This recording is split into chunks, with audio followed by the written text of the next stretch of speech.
ओम श्री साई सर्व भय निवारिणे नमः। भक्तों के सभी प्रकार के भय दूर करने वाले श्री साई को हमारा सादर प्रणाम।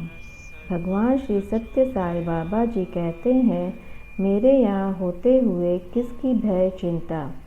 इसका अर्थ ऐसा है कि भक्त कहीं भी हो फिर भी स्वामी जी अपने साथ हैं, इस प्रकार की उसकी भावना होती है। उस समय उसके मन का भय नष्ट हो जाता है। भक्तों के मन में निर्मल भक्ति होती है, तब ही वह भय मुक्त हो जाता है, क्योंकि भक्ति व भय एक साथ नहीं रह सकते। अपना मन निर्मल होने से उनमें साई वास रहता है, और जहाँ साई का वास्तव्य होता है वहाँ किसका भय होगा। शिरडी अवतार में साईनाथ कहते थे, एकाग्र नेत्र तू लगा मुझ परे, मैं कृपा कटाक्ष लगा कर देखूं तुझसे। इसका अर्थ है, जब जब तुम मुझे देखोगे तब तुम्हें महसूस होगा कि मेरी नज़र तुम पर है। इस प्रकार देखने का अर्थ है कि मैं जो उपदेश करता हूँ वह सुनकर यदि उसे तुम आचरण में लाओगे तो मेरी कृपा के लिए पात्र हो जाओगे, और मेरी कृपा का वरदान जिसे मिलेगा उसे किसी प्रकार भी भय चिंता नहीं होगी। साईनाथ जी शिरडी अवतार में हुई भय निवारण की कथा। शिरडी में काशीराम नाम का एक दर्जी था। साईनाथ जी पर उसकी अत्यंतिक श्रद्धा और प्रेम था। इस प्रेम के कारण हमेशा नारंगी अथवा सफ़ेद रंग की कफनी और टोपी पहनने वाले साईनाथ जी को दर्जी ने हरे रंग की कफनी और टोपी सिलाई करके दी थी। साईनाथ जी उसी प्रेम के कारण वह पहनते थे। इसके अलावा हर रोज़ श्री साईनाथ जी को दक्षिणा देने में काशीराम को बहुत आनंद मिलता था। यह काशीराम काम के लिए अलग अलग गांवों में जाता था। ऐसा ही एक बार नाउर नाम के गांव से शिरडी वापस आते समय कुछ लुटेरे भील उसके सामने आए।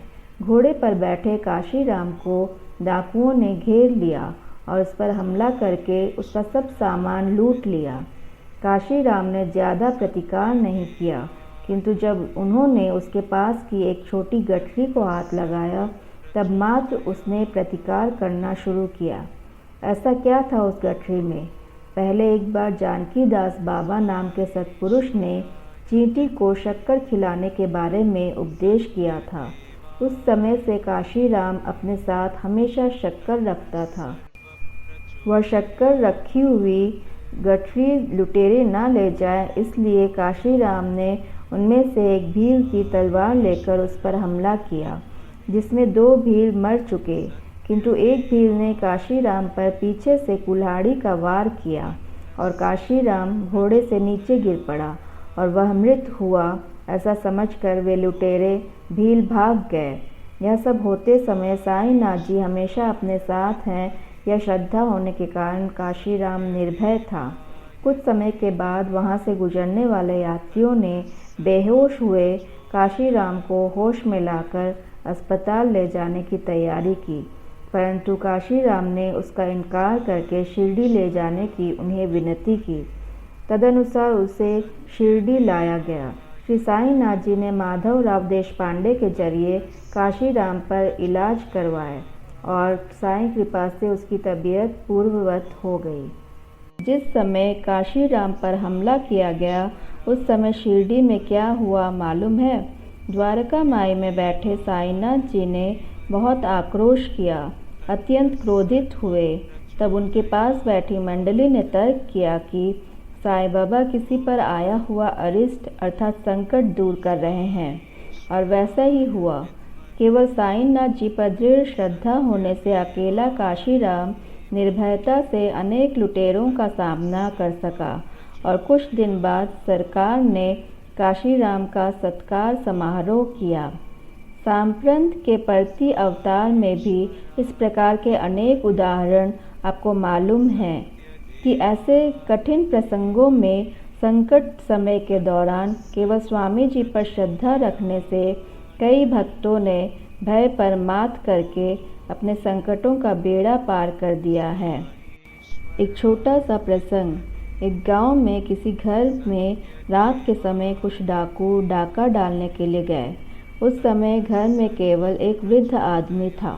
परिस्थिति का गंभीर्य ध्यान में आते ही वह स्वामी जी के फोटो के सामने खड़ा होकर जोर जोर से स्वामी जी पुकारने लगा। अचानक क्या हुआ पता नहीं, डाकू लौट गए। शायद उन्हें लगा होगा कि घर में दूसरा कोई है अथवा अन्य कुछ कारण होगा, किंतु डाकुओं ने अपना विचार बदल दिया और वे वहां से चले गए।